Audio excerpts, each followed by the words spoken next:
नमस्कार, स्वागत है आपका हमारे खास कार्यक्रम खबरें दुनिया की, जिसमें हम आपको दिखाएंगे देश और दुनिया से जुड़ी कुछ अंतर्राष्ट्रीय खबरें। तो शुरुआत करते हैं और ऑस्ट्रेलियाई संसद ने एक ऐतिहासिक बिल पास किया है, जिसके तहत अब ग्लोबल डिजिटल कंपनियों को वहां के स्थानीय न्यूज कंटेंट को पैसे देने होंगे। ऑस्ट्रेलिया के इस कदम की काफी चर्चा भी हो रही थी और पूरी दुनिया की इस पर नजरें थी। वो किस तरह से डिजिटल कंपनियों को नियमों में बांधेगा, तो चलिए जानते हैं ऑस्ट्रेलियाई संसद ने इस बिल में गूगल और फेसबुक के लिए क्या नियम बनाए हैं।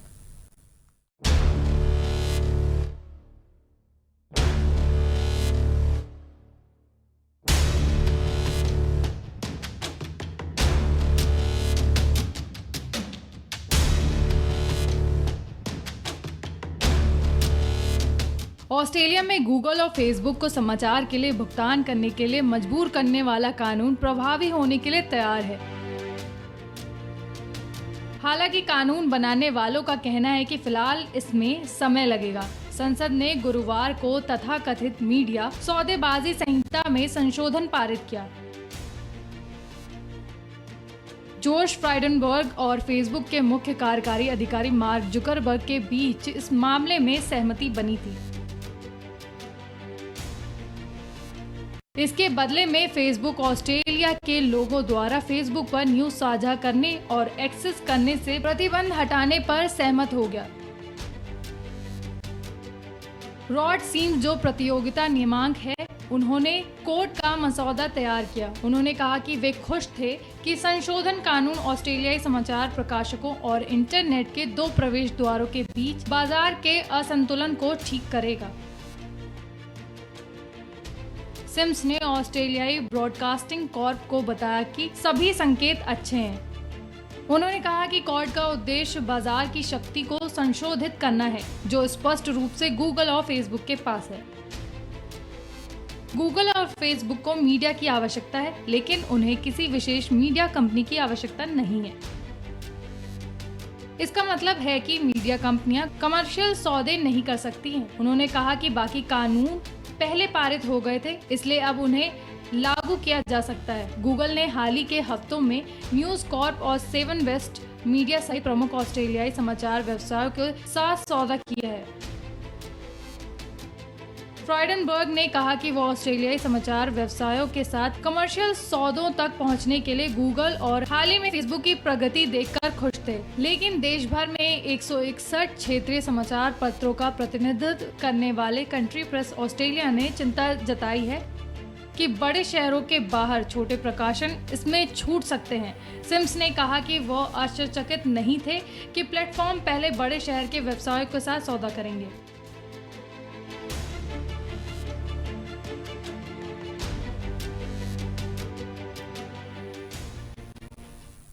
ऑस्ट्रेलिया के जंगलों में एक ऐसी भीड़ पाई गई है जिसने सोशल मीडिया पर धूम मचा दी है। ये भीड़ आमतौर पर दिखने वाली भीड़ जैसी ही है, लेकिन सोशल मीडिया पर इसकी वीडियो इसलिए वायरल हो गई है क्योंकि इसके ऊपर 35 किलो ऊन की परत जमी हुई है। इस ऊन की वजह से भेड़ को चलने फिरने में तकलीफ होने लगी। फिर रेस्क्यू करने इस भेड़ की जान बचाई गई। जानिए इस भेड़ के साथ ऐसा क्यों हुआ। ऑस्ट्रेलिया के लांसफील्ड में एक अनोखी भेड़ देखी गई। इस भेड़ के शरीर पर इतना ज्यादा ऊन बढ़ गया था, जिसकी वजह से उसके शरीर और चेहरा चारों तरफ से ढक गया था और उसकी जान पर बन गई। ऊन की वजह से भेड़ का वजन बहुत ज्यादा बढ़ गया था। इस भेड़ को चलने फिरने में भी तकलीफ होने लगी। फिर रेस्क्यू करके इस भेड़ की जान बचाई गई। बता दे, पूरा मामला यह है कि ऑस्ट्रेलिया की इस भेड़ का नाम बारक है। बारक के शरीर पर इतना ज्यादा ऊन बढ़ गया जिसकी वजह से उसका चलना फिरना भी मुश्किल हो गया। ऊन की वजह से भेड़ की जान पर बन गई। शरीर पर ऊन की वजह से भेड़ का वजन एक कंगारू के वजन से आधे के बराबर हो गया। फिर भेड़ को पकड़ा गया और उसके शरीर से ऊन को काट दिया गया। जान ले कि रेस्क्यू किए जाने के पहले बारक भेड़ ऑस्ट्रेलिया के लांसफील्ड के पास एल्डगर मिशन फार्म सेंचुरी में रहती थी। वहां भेड़ की देखभाल नहीं की जाती थी। तय वक्ता के बाद भेड़ के शरीर से ऊन नहीं काटा जाता था, जिसकी वजह से भेड़ के शरीर पर 35.4 किलोग्राम वजन तक का ऊन बन गया। एल्डगर मिशन फार्म सेंचुरी के कर्मचारी ने बताया, 12 भेड़ के शरीर से ऊन काट दी गई। इस भेड़ के शरीर से काटी गई ऊन का वजन 35.4 किलोग्राम है।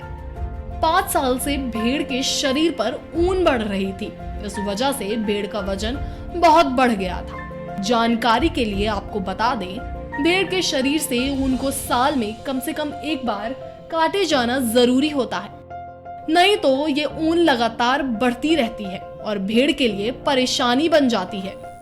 श्रीलंका दौरे पर पहुंचे इमरान खान ने कोलंबो में व्यापार सम्मेलन को संबोधित करते हुए कश्मीर भारत के साथ एकमात्र कश्मीर को लेकर फिर राग आलापना शुरू कर दिया है और कहा कि भारत और पाकिस्तान के बीच कश्मीर ही एकमात्र विवाद है जिसे बातचीत के जरिए ही सुलझाया जा सकता है। तो चलिए आपको बताते हैं कि इमरान ने श्रीलंका में कश्मीर को लेकर क्या कुछ कहा।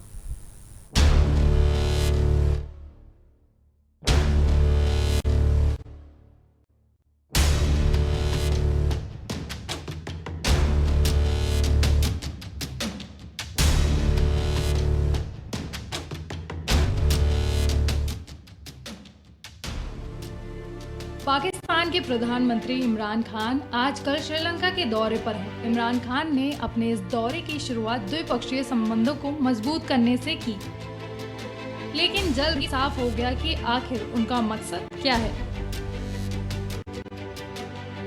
खान ने अपनी इस यात्रा का इस्तेमाल भारत के खिलाफ माहौल बनाने और उस पर निशाना साधने का एक नया ठिकाना तलाशने के लिए किया।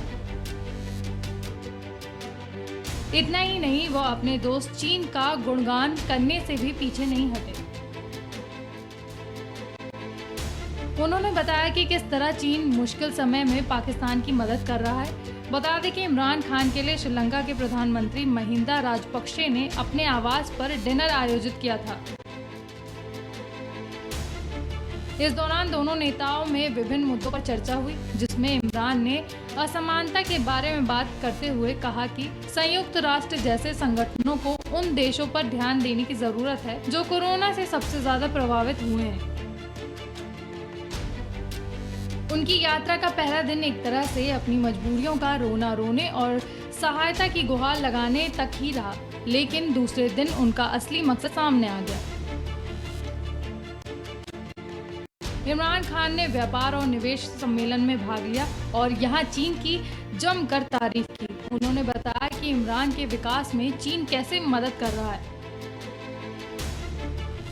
खान एक तरह से श्रीलंका को ये संदेश देना चाह रहे थे कि चीन के करीब आने का उसे भी फायदा हो सकता है। इतना ही नहीं, उन्होंने श्रीलंका को चीन पाकिस्तान आर्थिक गलियारे में शामिल होने के लिए आमंत्रित किया। इसके बाद उन्होंने भारत के खिलाफ जहर उगलते हुए कश्मीर का मुद्दा उठाया। श्रीलंका को पता था कि इमरान खान उसकी संसद में कश्मीर राग छेड़ सकते हैं, इसलिए उसने खान के प्रस्तावित भाषण को रद्द कर दिया था। लेकिन पाकिस्तान प्रधानमंत्री ने व्यापार सम्मेलन में अपनी इच्छा पूरी कर ली। उन्होंने कहा, मेरा सपना है कि उपमहाद्वीप में हम सभी मतभेदों को सुलझाएं और हमारा मतभेद केवल एक विषय पर है, वो है कश्मीर। हम चाहते हैं कि कश्मीर समस्या का हल संयुक्त राष्ट्र सुरक्षा परिषद के प्रस्ताव के अनुसार हो और इसे सिर्फ संवाद के जरिए ही इस दिशा में आगे बढ़ाया जा सकता है।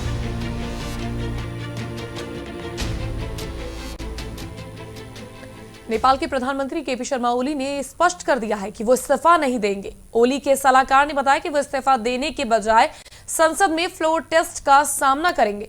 ओली के इस रुख से साफ हो गया है कि नेपाल में चल रहा राजनीतिक संकट जल्द समाप्त होने वाला नहीं है। तो चलिए जानते हैं क्यों केपी शर्मा ओली की इस्तीफे की मांग की जा रही है।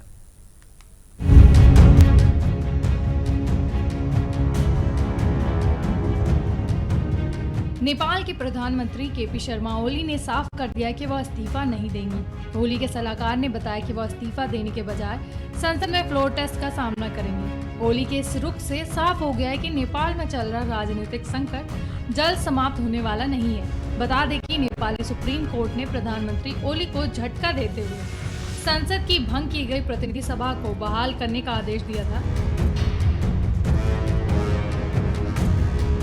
जिसके बाद ओली से इस्तीफे की मांग की जा रही है। अपने ऐतिहासिक फैसले में मुख्य न्यायाधीश चौलेंद्र शमशेर के नेतृत्व में 5 सदस्यीय संवैधानिक पीठ ने मंगलवार को संसद के 275 सदस्य वाले निचले सदन को भंग करने के लिए ओली सरकार के फैसले को असंवैधानिक करार दिया था।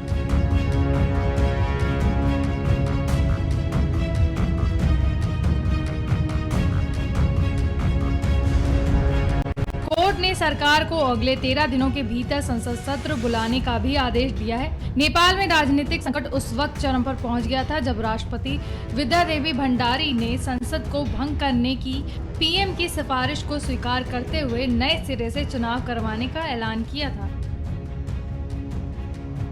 ओली के प्रेस सलाहकार सूर्या थपाने ने कहा कि प्रधानमंत्री इस्तीफा नहीं देंगे बल्कि उच्चतम न्यायालय के फैसले पर अमल करेंगे और 2 सप्ताह में बुलाए जाने वाले संसद सत्र में हिस्सा लेंगे। थापा ने कहा कि उच्चतम न्यायालय का फैसला विवादास्पद है, लेकिन फिर भी उसे स्वीकार कर लागू किया जाना चाहिए। उन्होंने कहा कि इसका असर भविष्य में देखने को मिलेगा क्योंकि इस फैसले से राजनीतिक समस्याओं का कोई समाधान नहीं मिला है।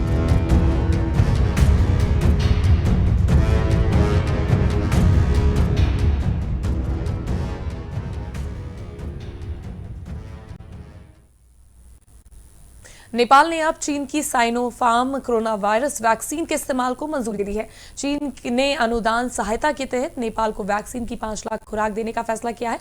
तो चलिए जानते हैं नेपाल इससे पहले किन किन देशों की वैक्सीन को इस्तेमाल करने की मंजूरी दे चुका है।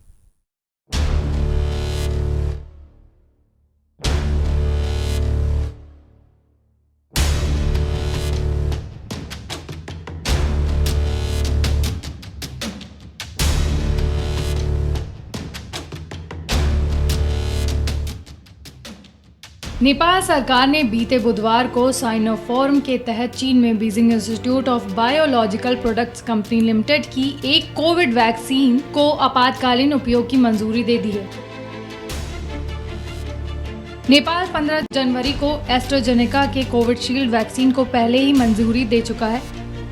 नेपाल के ड्रग एडमिनिस्ट्रेशन डिपार्टमेंट ने बीते बुधवार को वैक्सीन के लिए आपातकालीन उपयोग ऑथराइजेशन के लिए एक सतर्क अनुमति जारी करने का फैसला किया। एडमिनिस्ट्रेशन की ओर से जारी बयान में यह जानकारी दी गई कि आपातकालीन उपयोग ऑथराइजेशन प्रदान करके ये विभाग नेपाल में साइनोफार्म के वैक्सीन को लाने का मार्ग खोल देने का काम करता है।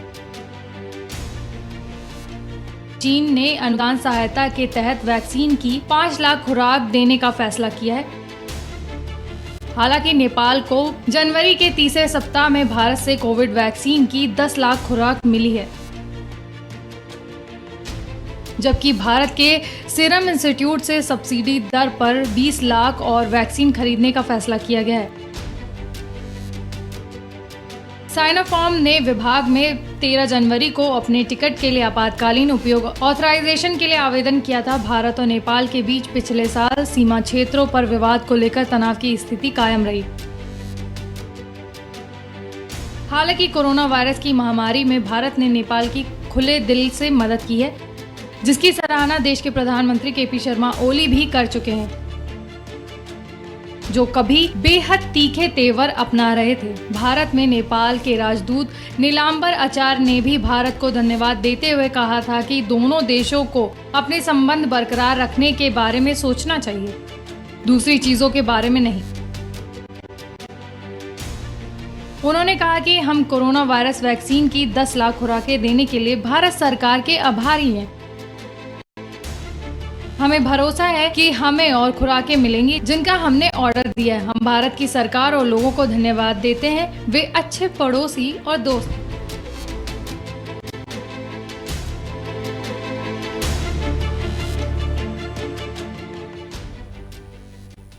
इजराइल के एक शो से खुलासा किया गया है कि फाइजर की कोरोना वायरस वैक्सीन ने इजराइल में कोरोना वायरस के कहर को 99% तक रोकने में कामयाब रहा है।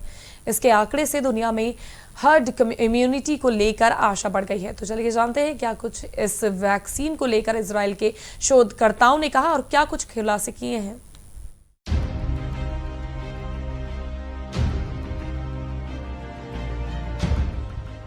कोरोना वायरस से जूझ रही दुनिया के लिए इजराइल से बहुत अच्छी खबर है।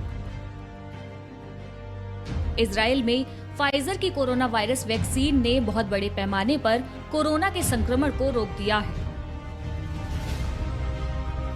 इसके साथ ही दुनिया को पहली बार ऐसा वास्तविक आंकड़ा मिला है जिससे यह संकेत मिलता है कि टीकाकरण कोरोना के संक्रमण को रोकने में सक्षम साबित हुआ है।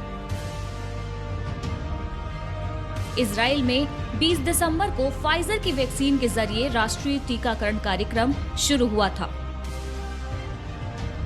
जो लैब में करीब 89.4% प्रभावी रहा था।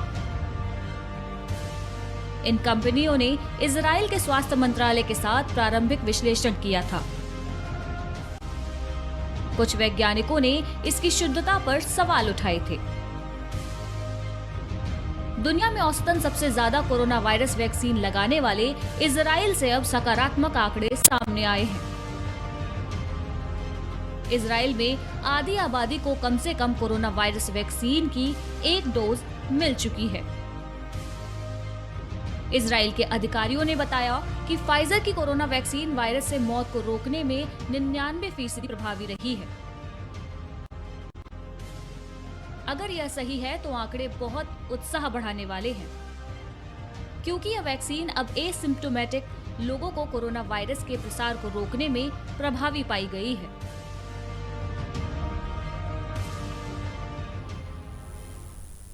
ब्रिटेन ने आईएस की दुल्हन शमीमा बेगम को बड़ा झटका दिया है। शमीमा की ब्रिटेन जाकर अपनी नागरिकता संबंधी कानूनी लड़ाई लड़ने की उसकी उम्मीद खत्म हो गई है। ब्रिटेन ने देश की राष्ट्रीय सुरक्षा से जुड़ी नीतियों के मद्देनजर ये फैसला लिया है। बता दें कि शमीमा फिलहाल सीरिया के डिटेंशन सेंटर में रह रही हैं, जो पिछले कुछ समय से ब्रिटेन में लौटना चाहती थी। तो चलिए जानते हैं कि कौन है ये शमीमा बेगम।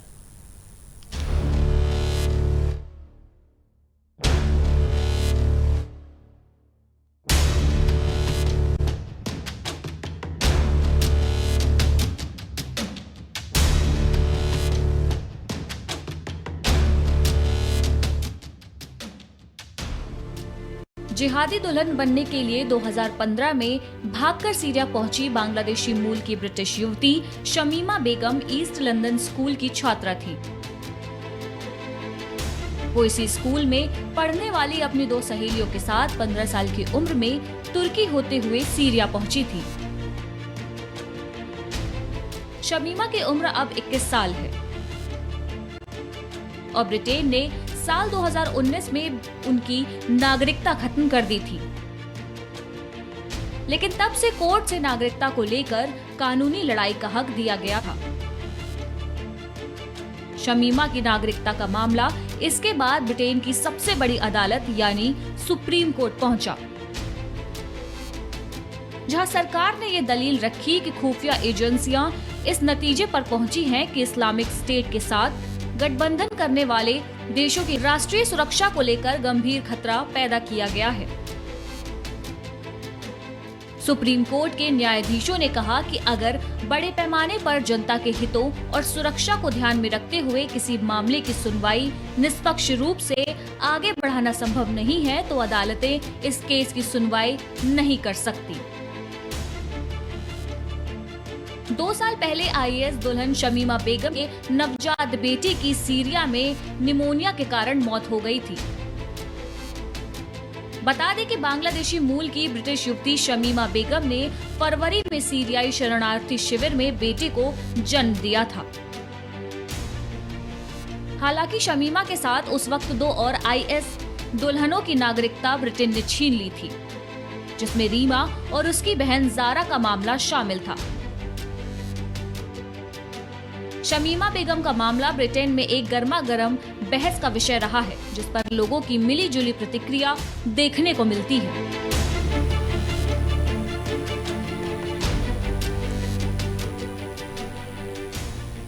ब्राजील में एक जुड़वा बच्चों की जोड़ी का अनोखा मामला सामने आया है। बता दें कि जन्म के समय ये जुड़वा बच्चे लड़के के तौर पर पहचाने गए, लेकिन अब दोनों ने फीमेल जेंडर कंफर्मेशन के लिए सर्जरी कराई है। बता दें कि ये दुनिया का पहला ऐसा मामला है जहां जुड़वा बच्चों में ऐसी सर्जरी कराई गई। तो चलिए जानते हैं क्या है ब्राजील का ये पूरा मामला।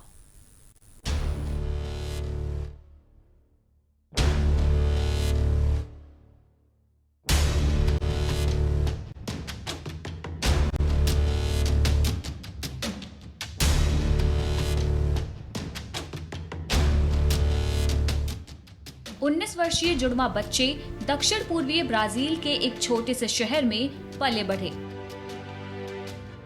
दोनों का कहना है कि वे कभी लड़के के तौर पर पहचाने नहीं गए।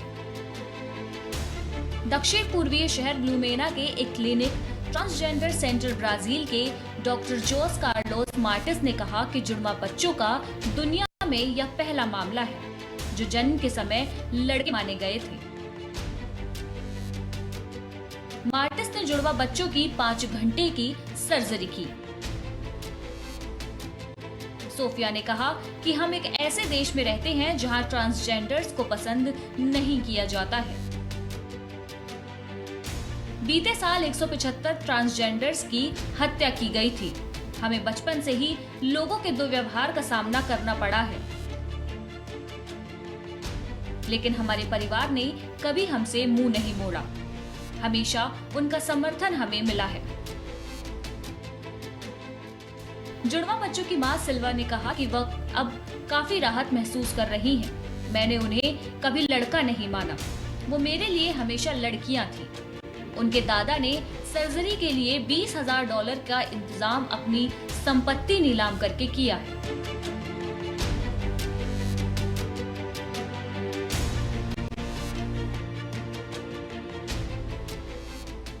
संयुक्त राष्ट्र मानवाधिकार प्रमुख ने कहा कि चीन के शिंगजियांग क्षेत्र में मानवाधिकार की स्थिति की स्वतंत्र और व्यापक समीक्षा की जाने की जरूरत है। उन्होंने चीन में कार्यकर्ताओं, वकीलों और मानवाधिकारों के रक्षकों पर झूठे मामले चलाकर उन्हें बंदी बनाए जाने पर चिंता जताई है। तो चलिए जानते हैं यूएन की प्रवक्ता चीन में मानवाधिकार की स्थिति को लेकर क्या कुछ कहा। लेकिन उससे पहले मैं आपसे इजाजत चाहती हूँ, वक्त हो चला है मेरे जाने का, लेकिन आप कहीं मत जाएगा। You just have a look to this report.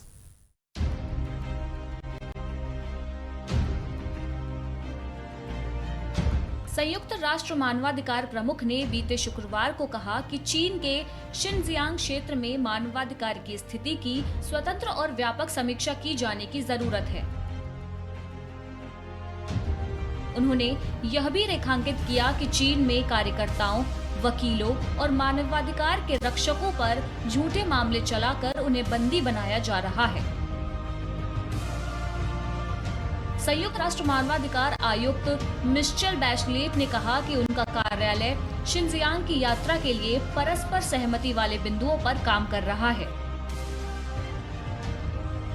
सितंबर 2018 में मानवाधिकार आयुक्त का पद संभालने से पहले ही बैचलेट की शिनजियांग यात्रा की योजना बनाई जा रही थी। विश्व भर में मानवाधिकार की स्थिति पर संयुक्त राष्ट्र मानवाधिकार परिषद को अपना नियमित ब्यौरा देते हुए बैचलेट ने चीन के विषय पर चर्चा की। उन्होंने कोविड-19 की रोकथाम के लिए चीन की सराहना की, लेकिन यह भी कहा कि राष्ट्रीय सुरक्षा और कोविड-19 के नाम पर मौलिक अधिकार और नागरिक स्वतंत्रता का हनन किया जा रहा है। उन्होंने कहा कि हांगकांग में विरोध प्रदर्शन में भाग लेने के लिए 600 से ज्यादा लोगों की जांच की जा रही है। चीन के शिनजियांग में मुस्लिम उइगर समुदाय और अन्य लोगों को हिरासत केंद्र में रखे जाने से कई महीनों से वैश्विक समुदाय में रोष है, लेकिन बैचलेट के कार्यालय और चीनी अधिकारियों के बीच बैचलेट की यात्रा को लेकर सहमति नहीं बन पाई है।